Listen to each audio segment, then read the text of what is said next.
Welcome to my channel Abhinav Singh Biology. Today we have to discuss about structure and function of nephron. We have already studied about the human excretory system. I have given the link related to human excretory system in the description box. So kindly check it. And if you like to get more educational videos related to biology, then kindly subscribe my channel and click the bell icon to get more videos when I upload. तो दोस्तों start करते हैं। आप देख सकते हैं यहां पर एक डायग्राम यहां मेंशन किया गया है। This is a diagram of nephron. First of all what is nephron? So nephron को हम लोग कैसे डिफाइन करेंगे? पिछले वीडियो में हमने डिस्कस भी किया था। तो नेफ्रॉन को डिफाइन करने का जो तरीका है वो है the smallest structural and functional unit of kidney is referred as nephron. ठीक है, यानी किडनी का जो सबसे छोटा जो संरचनात्मक और क्रियात्मक इकाई होता है उसे ही हम लोग नेफ्रॉन कहते हैं। So first of all who discovered nephron? तो we have studied about it also. Sir William Bowman, Britannica, discovered this nephron. He was an English surgeon and a great histologist also. As mentioned here, आप ये image देख सकते हैं, ये है sir William Boman. इन्होंने ही nephron का स्टडी किया था। Actually he was born on 20 July 1819 and was died on 29 March 1892। और इन्होंने ये दुनिया के पहले सर्जन थे जिन्होंने किडनी के अंदर के स्ट्रक्चर के बारे में डिटेल में हमें सब समझाया था। The branch of biology in which we study about nephron is known as nephrology and who studied about it is known as nephrologist. तो he was the first nephrologist. अब हम लोग आगे बढ़ते हैं। How much is the length of this human nephron? Nephron के length कितने होते हैं, क्या कितना लेंथ होता है? तो it is about 35 to 55 millimetre long only. इसका मतलब नेफ्रॉन बहुत छोटा होता है। Where is it located? Nephron आखिर पाया कहां जाता है? तो as I have mentioned it is the structure and functional unit of kidney. So it is located within the kidneys. आप यहां इस इमेज में आप नेफ्रॉन के स्ट्रक्चर से रिलेटेड या नेफ्रॉन के पोजीशन को यहां देख सकते हैं। हम लोग ने पिछले वीडियो में किडनी के लोकेशन को समझा था कि किडनी कहां लोकेटेड होता है हमारे बॉडी में। तो किडनी के अंदर में नेफ्रॉन लोकेटेड होता है, यहां पर आप देख सकते हैं। नेफ्रॉन के बारे में आज हम लोग इसके स्ट्रक्चर और फंक्शन के बारे में बात करेंगे। जब भी हम लोग किडनी के फंक्शन के बारे में बात करते हैं तो वो सारा का सारा फंक्शन किसकी वजह से कंप्लीट होता है? Due to this nephron. एक किडनी में अप्रोक्सीमेटली 1 मिलियन नेफ्रॉन्स पाए जाते हैं। आप समझ सकते हैं नेफ्रॉन्स पूरी किडनी में बहुत डेंसली लोकेटेड होते हैं। अब 2 काइंड्स ऑफ नेफ्रॉन्स। देखो नेफ्रॉन भी 2 तरह के हो सकते हैं। कौन कौन से? तो एक को बोला जाता है कॉर्टिकल नेफ्रॉन और दूसरे को बोलते हैं जक्स्टा मेडुलरी नेफ्रॉन।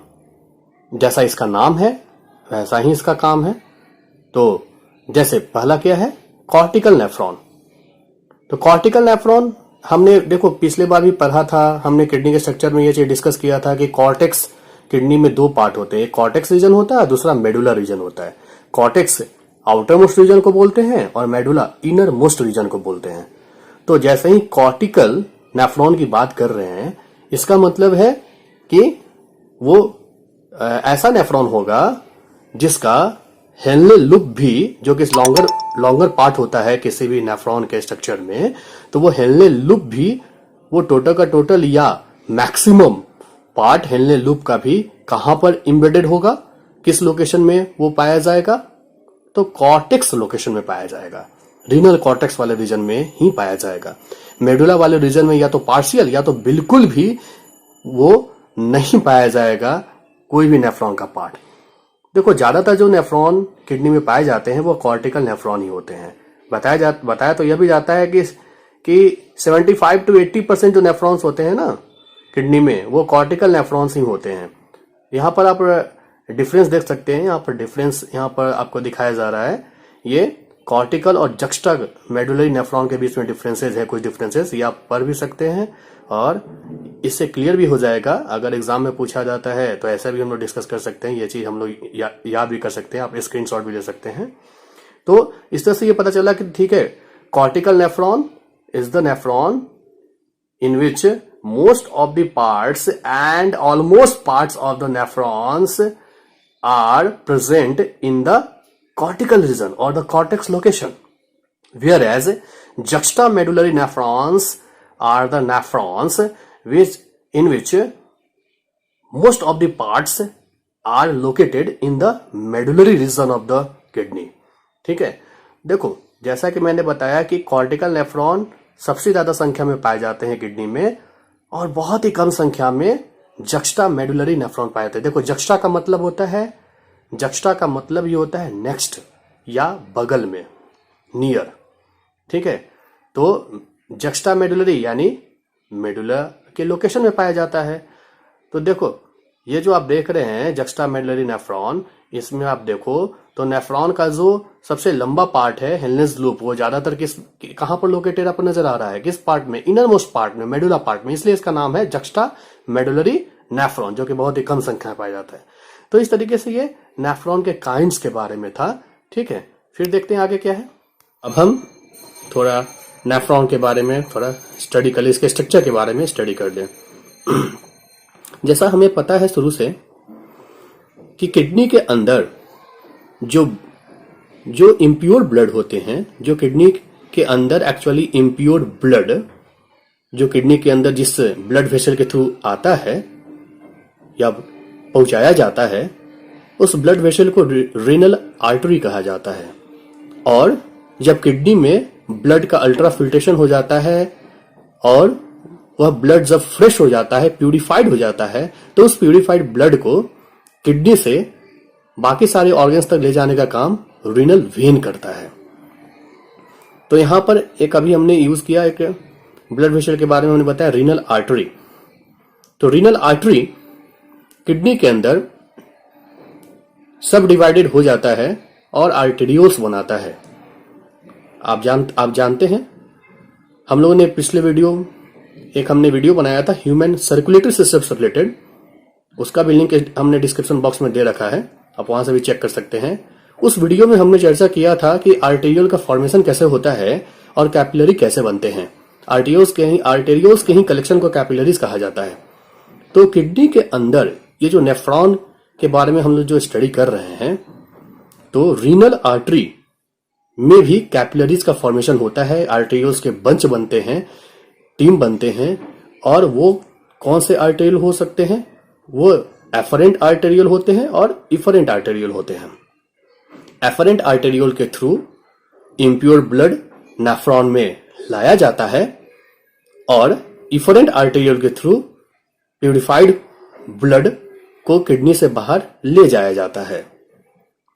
ठीक है, और वही इफरेंट आर्टेरियल फिर जो किडनी से बाहर ब्लड को, इम्प्योर ब्लड को जो ले जाएगा, एक्चुअली किसकी बदौलत वो ले जाएगा, किसकी वजह से ले जाएगा, रीनल वेन के थ्रू ले जाएगा, क्योंकि वो फिर ब्लड रीनल वेन में चला जाएगा। तो पहले हम स्टार्ट करते हैं। यहां पर आप देख सकते हैं ये एफरेंट आर्टेरियल है, दिस इज एफरेंट आर्टेरियल। इस एफरेंट आर्टेरियल के थ्रू इम्प्योर ब्लड पहले इस नेफ्रॉन के किस पार्ट में इंटर करेगा, तो the uppermost cup like structure of a nephron is known as Bowman's capsule.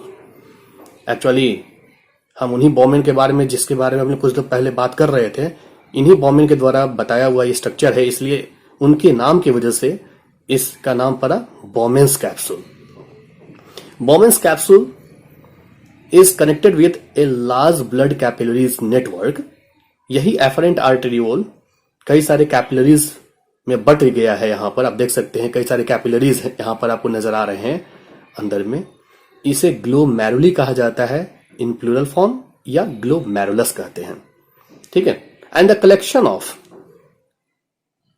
This glomerulus and Bowman's capsule together referred as Malpighian corpuscle और Malpighian body. तो देखो, अब मेल्पिगियन बॉडी जैसे ही मैं टर्म यूज करूंगा तो आप समझ लेना कि हम लोग बोमेंस कैप्सूल और ग्लोमेरुलस दोनों को साथ में कंबाइंडली डिस्कस कर रहे हैं। तो अभी पता चला कि चलो ग्लोमेरुलस क्या है, तो ये ब्लड कैपिलरी है, ये ब्लड वेसल है। यहां पर जैसे ही आर्टेरियोल में ब्लड आएगा तो बहुत ही हाई ब्लड प्रेशर के साथ आएगा। आप देख सकते हैं जो ड्रॉ किया गया है, एफरेंट आर्टेरियोल का डायमीटर ये ज्यादा होता है as compare to the efferent arteriole. इसका मतलब ब्लड आता ज्यादा है, यानी ब्लड आता है तो बहुत ही बड़े स्पेस के साथ वो इंटर करता है इस नेफ्रॉन के पार्ट में, ग्लोमेरुलस में। लेकिन वो फिल्टर होने के बाद, प्यूरिफाइड होने के बाद जो ब्लड जब जाता है तो बहुत ही छोटे डायमीटर वाले ब्लड वेसल इफरेंट आर्टेरियोल के थ्रू फिर वो ब्लड आगे पास करता है। तो इसका मतलब है कि यहाँ पर बहुत ही हाई ब्लड प्रेशर होता है। किस रीजन की बात हम लोग कर रहे हैं? ग्लोमेरुलस की बात कर रहे हैं। तो ग्लोमेरुलस रीजन में ब्लड का प्रेशर बहुत ही ज्यादा हाई होता है। ऐसा बताया जाता है कि इतना जबरदस्त हाई ब्लड प्रेशर की वजह से ही यहां पर ब्लड में जो भी इंप्योरिटीज हैं उनका यहां फिल्टरेशन होता है। Actually it means this Malpighian corpuscle और Malpighian body is the site of ultra filtration of the blood. ठीक है, हम लोग किडनी के फंक्शन के बारे में पढ़ चुके हैं, जिसमें एक फंक्शन हमने डिस्कस किया था अल्ट्रा फिल्ट्रेशन ऑफ ब्लड और यूरिन फॉर्मेशन। ये दोनों काम कहां पर होगा? इसी मेल्पिगियन कॉर्पसल में, यानी ग्लोमेरुलस और बोमेंस कैप्सूल्स एरिया में ही संपन्न होगा। तो यहां पर हम देख सकते हैं, तो यहां पर ये ग्लोमेरुलस में due to high blood pressure की वजह से यहां पर ब्लड का अल्ट्रा फिल्ट्रेशन हुआ और जितने भी इंप्योरिटीज है वो यहां पर छनेंगे। इन इंप्योरिटीज में कौन कौन से वेस्टेज हो सकते हैं, कौन कौन से मेटाबॉलिक वेस्टेज हो सकते हैं, कौन कौन से नाइट्रोजनस वेस्टेज हो सकते हैं? तो ऑफ कोर्स इसमें ग्लूकोज होगा, क्रिएटिन होगा, क्रिएटिनिन होगा, इसमें कुछ एमिनो एसिड्स हो सकते हैं, इसमें कई सारे सॉल्ट्स होंगे और सबसे ज्यादा वाटर होगा। तो इस तरह से ये काफी सारे जो इंप्योरिटीज हैं वो यहां पर बोमेंस कैप्सूल के सरफेस पर आकर यहां कलेक्ट हो जाएंगे। देखो, ग्लोमेरुलस के अंदर इंडोथेलियम पाया जाता है जो कि इसका इनर मेम्ब्रेन होता है, और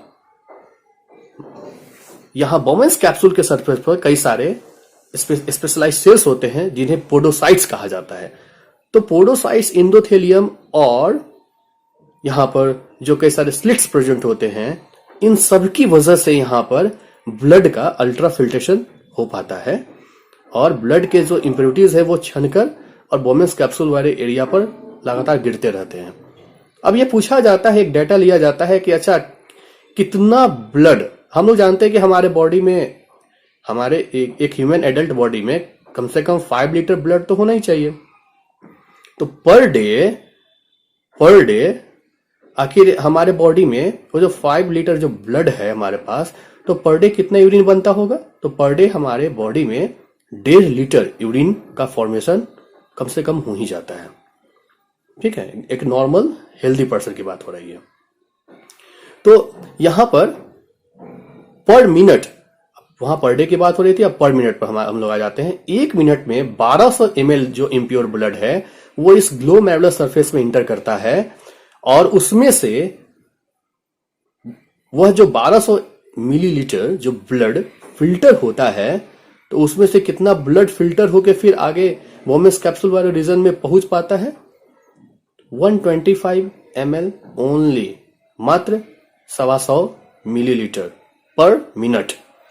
यह जब एस्टिमेशन लगाया गया तो देखा गया कि पर डे अगर पर मिनट 125 ml ब्लड फिल्टर होता है तो पर डे 180 लीटर ब्लड हर ह्यूमन एडल्ट बॉडी में फिल्टर हो जाता है। ठीक है, तो यह भी डेटा हमें याद रखना पड़ेगा। ये जो 180 लीटर पर डे है is the glomerular filtration rate, which is also known as GFR in short. ठीक है, तो GFR का डाटा कितना हो गया? 180 लीटर पर डे या 125 ml पर मिनट। ठीक है, ये MCQ में भी क्वेश्चन पूछा जाता है, इसलिए याद रखने की चीज है। नीट में कई बार ये क्वेश्चन आ भी चुका है।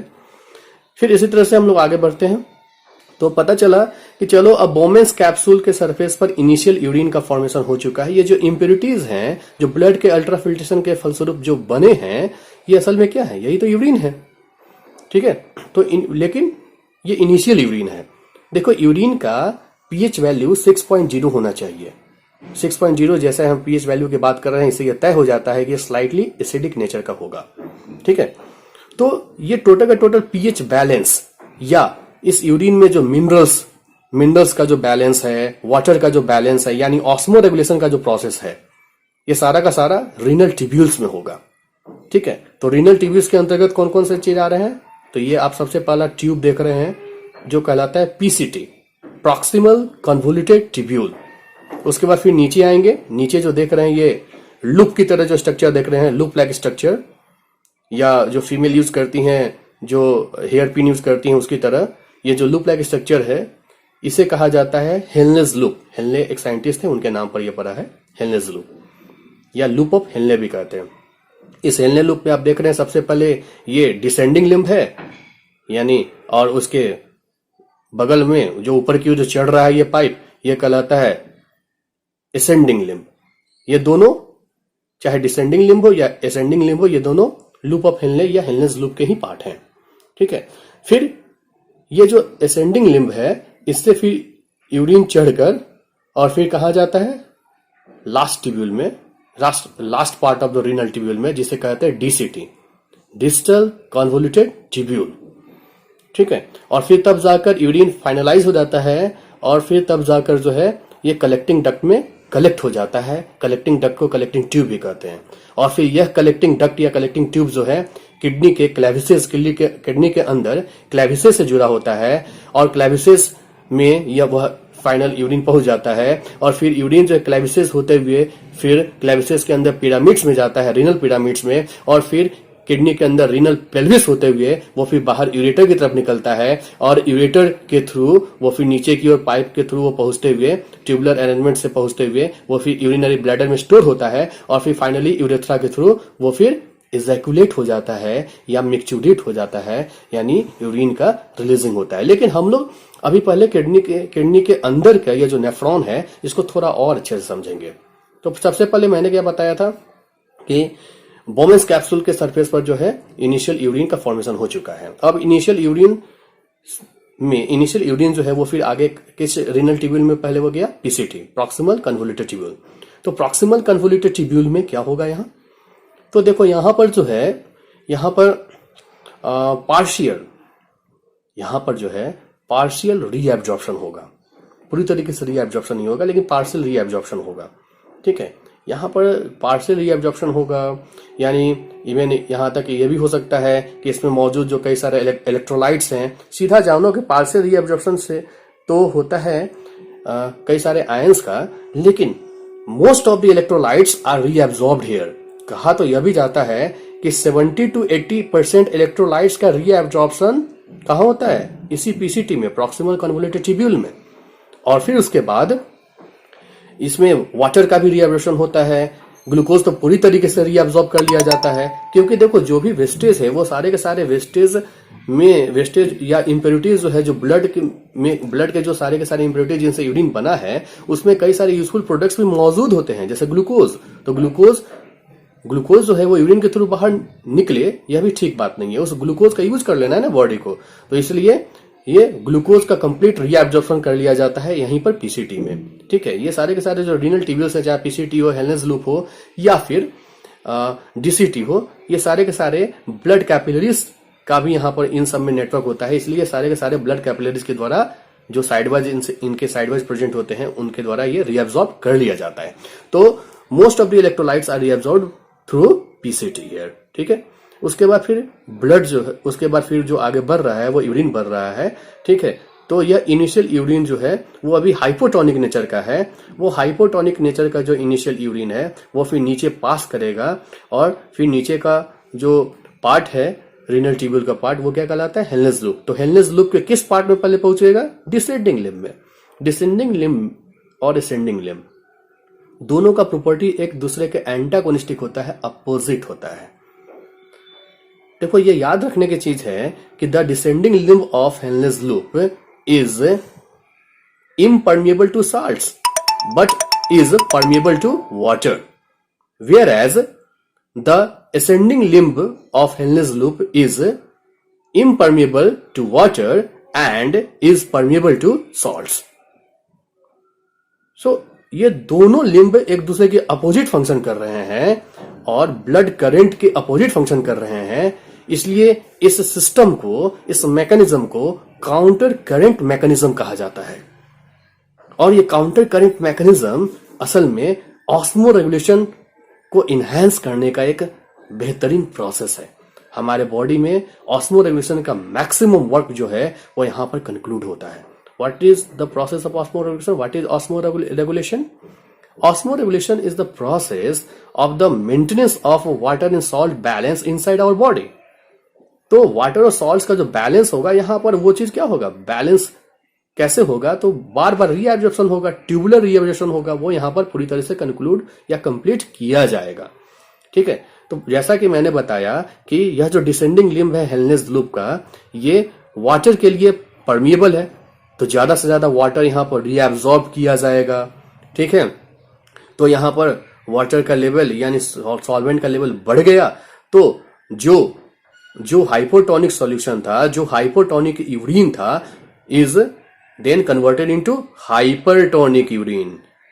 ठीक है, हाइपरटोनिक यूरिन। अब ये हाइपरटोनिक यूरिन जो कि यहां पर डिसेंडिंग लिम्ब में बन रहा था, बन गया। ठीक है, अब यह जैसे ही असेंडिंग लिम्ब में ऊपर की ओर चढ़ेगा हेलनेस लूप के, तो जैसा कि मैंने पहले बताया कि डिसेंडिंग लिम्ब के अपोजिट फंक्शन करता है ascending limb. Ascending limb is permeable to salts but not permeable to water. तो अब यहां पर क्या होगा? अब यहां पर सॉल्ट्स का कंसंट्रेशन बढ़ना शुरू होगा, सॉल्ट्स का रीएब्जॉर्प्शन बहुत ज्यादा किया जाएगा। सोडियम आयन, क्लोराइड आयन, इन ये जो सॉल्ट्स या इलेक्ट्रोलाइट्स हैं, इनका रीएब्जॉर्प्शन यहां पर शुरू हो जाएगा। तो जो अब यहां पर सॉल्यूट्स का कंसंट्रेशन बढ़ जाएगा और जो अब हाइपरटोनिक यूरिन था is then converted into hypotonic urine. फिर से हाइपोटोनिक यूरिन आ गया, लेकिन हमें तो चाहिए कैसा यूरिन? Hypertonic urine. देखो इसी बहाने यहाँ पर पीएच बैलेंस भी होता रहता है, पीएच मेंटेनेंस भी हो रहा है। ठीक है, होमियोस्टेसिस भी हो रहा है। तो इस तरह से ये जो भी किडनी का जो भी सारा फंक्शन है वो एक्चुअली नेफ्रॉन की बदौलत ही यहाँ पर धीरे धीरे कंप्लीट किया जा रहा है। ठीक है, तो इस तरह से अब यहाँ पर असेंडिंग लिम्ब, हेलनेस लूप के असेंडिंग लिम्ब में क्या हुआ? यहाँ पर हाइपोटोनिक यूरिन का फॉर्मेशन हुआ। अब ये हाइपोटोनिक यूरिन जो है फिर वापस और आगे ऊपर की ओर चढ़ेगा और कहां प्रवेश करेगा? डीसीटी में। डीसीटी का फुल फॉर्म क्या है? Distal convoluted tubule. देखो कॉन्वोल्यूटेड क्यों कहते हैं? कॉन्वोल्यूटेड जैसे ग्लोमेरुलस क्यों कहा जाता है? ग्लोमेरुलस का को हिंदी में कहते हैं गुच्छा, तो गुच्छे के समरूप था इसलिए ग्लोमेरुलस बोला था। कॉन्वोल्यूटेड क्यों बोला? कॉन्वोल्यूटेड बोलते हैं उलझा हुआ या फोल्डेड स्ट्रक्चर। तो ये फोल्डेड स्ट्रक्चर है, जैसे पीसीटीवी फोल्डेड स्ट्रक्चर था आप देख सकते हैं, उसी तरह से डीसीटीवी फोल्डेड स्ट्रक्चर है, इसलिए इसे कॉन्वोल्यूटेड बोला। और डिस्टल इसलिए बोला, देखो प्रॉक्सिमल इसलिए उसको बोला था पीसीटी को क्योंकि फर्स्ट टिब्यूल था। प्रॉक्सिमल का मतलब होता है फर्स्ट, तो पीसीटी इसलिए नाम पड़ा क्योंकि फर्स्ट टिब्यूल था वो। डीसीटी इसलिए नाम पड़ा क्योंकि डिस्टल यानी डिस्टेंस पर है, दूर में ये लोकेटेड है, इसलिए डीसीटी, डिस्टल कॉन्वोल्यूटेड ट्यूब्यूल में अब यह हाइपरटोनिक यूरिन प्रवेश कर चुका है। तो यहां ये जो डीसीटी है यही परफेक्ट लोकेशन होता है जहां पर कुछ एंजाइम्स या कुछ हार्मोन्स का यहां पर सिक्रेशन होता है, ट्यूबुलर सिक्रेशन होता है। और यह जानना चाहिए कि यहीं पर एल्डोस्टेरोन या एडीएच का सिक्रेशन पोस्टीरियर पिट्यूटरी पार्ट से यहां पर होता है। हम लोग जब पिट्यूटरी ग्लैंड के बारे में पढ़ेंगे तो वहां पर हम लोग एडीएच हार्मोन के फंक्शन के बारे में डिटेल में अध्ययन करेंगे, लेकिन फिलहाल समझो what is the function of ADH. Anti diuretic hormone या वैसोप्रेसिन भी कहा जाता है, एंटी डायूरेटिक हार्मोन को वैसोप्रेसिन भी कहते हैं। तो यह जो हार्मोन जिसका सिक्रेशन एडीएच पार्ट में हुआ है, जिसका सिक्रेशन यहां पर डीसीटी पार्ट में हुआ है, यह एडीएच एंटी डायूरेटिक हार्मोन या वैसोप्रेसिन जिसका सिक्रेशन ये डीसीटी पार्ट में हुआ है। तो यहां पर यह कर क्या रहा है? ये डीसीटी में ये कौन सा फंक्शन परफॉर्म करेगा? तो it regulates the amount of water inside urine. Urine में वाटर के अमाउंट को रेगुलेट करेगा, ठीक है। और जो भी एक्सेसिव यहां पर सॉल्यूट्स होगा, ठीक है, उसके कंसंट्रेशन को ये बैलेंस करेगा, ठीक है। तो यहां पर जो ट्यूबुलर रीएब्जॉर्प्शन है यहां पर फाइनलाइज होना है, पीएच बैलेंस फाइनलाइज होना है, यहां पर फाइनलाइज या फाइनल यूरिन का फॉर्मेशन होना है। तो इस तरह से एडीएच के वजह से या रेनिन एंजाइम की वजह से, ठीक है, यहां पर क्या होता है, फाइनलाइज यूरिन या फाइनल यूरिन का फॉर्मेशन होता है। तो डीसीटी के बाद फिर वह जो फाइनल यूरिन है वो फिर कहां प्रवेश करेगा, कलेक्टिंग डक्ट में। कलेक्टिंग डक्ट में कलेक्टेड हो जाएगा। जैसा कि मैंने पहले भी बताया, कलेक्टिंग डक्ट कनेक्टेड होता है ये रीनल कैल्विसेस से। रीनल कैल्विसेस के बारे में मैंने पिछले वीडियो में डिस्कस किया था, जब ह्यूमन एक्सक्रीटरी सिस्टम डिस्कस कर रहे थे, जब किडनी के इंटरनल स्ट्रक्चर के बारे में डिस्कस कर रहे थे, ठीक है। तो वो क्लेविसेस जो होता है, वो रीनल क्लेविसेस, वो जुड़ा होता है, वो किससे जुड़ा होता है, वो रीनल पिरामिड से जुड़ा होता है। और फिर रीनल पिरामिड से कनेक्टेड क्या होता है, रीनल पेल्विस। तो वहां तक यूरिन पहुंचता है और उसके बाद वो रीनल पेल्विस जो है वो यूरेटर से जुड़ा होता है, फिर उसके थ्रू यूरेटर में यूरिन प्रवेश कर जाता है और फिर यूरेटर के थ्रू फिर यूरिनरी ब्लैडर में यूरिन जाकर स्टोर होता है। हम लोग पिछले क्लास में पढ़ चुके हैं कि कितना यूरिन स्टोर होता है। तो 300 ml to 800 ml urine store रखने का कैपेसिटी यूरिनरी ब्लैडर का होता है। और फिर जब जरूरत पड़ती है तो यूरेथ्रल ओपनिंग के थ्रू वह जो यूरिन है वो मिक्सुडेट होता है, वो हमारे यूरेथ्रा के थ्रू बाहर रिलीज किया जाता है। तो इस तरह से यहां पर हमने नेफ्रॉन के स्ट्रक्चर के बारे में समझा। अब यहां पर देखो कुछ और भी बात याद रखना जरूरी है। What are the various functions of nephron. Nephron के कौन कौन से फंक्शन हुए, तो देखो मैल्पिगियन कॉर्पस्कल यानी ग्लोमेरुलस और बोमेंस कैप्सूल में क्या हुआ, ultra filtration of blood, urine formation, ये दोनों फंक्शन हुआ। तो ये दोनों फंक्शन भी नेफ्रॉन के हो गए। उसके बाद जो रीनल ट्यूब्यूल्स हैं जैसे पीसीटी, हेलनेस लूप और डीसीटी, इन सब में क्या हुआ, ट्यूबुलर रीएब्जॉर्प्शन या ट्यूबुलर सिक्रीशन। तो ये दो और फंक्शन हो गए किसके, नेफ्रॉन्स के, ठीक है। तो इसके अलावा नेफ्रॉन के और भी फंक्शन हो सकते हैं, ऑस्मो रेगुलेशन, क्योंकि वाटर सॉल्ट्स का कंसंट्रेशन भी हमारे बॉडी में बैलेंस रखना नेफ्रॉन की जवाबदेही हो गई, पीएच बैलेंस, होमियोस्टेसिस, ये सभी नेफ्रॉन के फंक्शन है। यहां पर नेफ्रॉन के स्ट्रक्चर और फंक्शन के बारे में डिटेल में स्टडी कर लिया है दोस्तों, ठीक है। This is the end of this topic. Thank you for watching.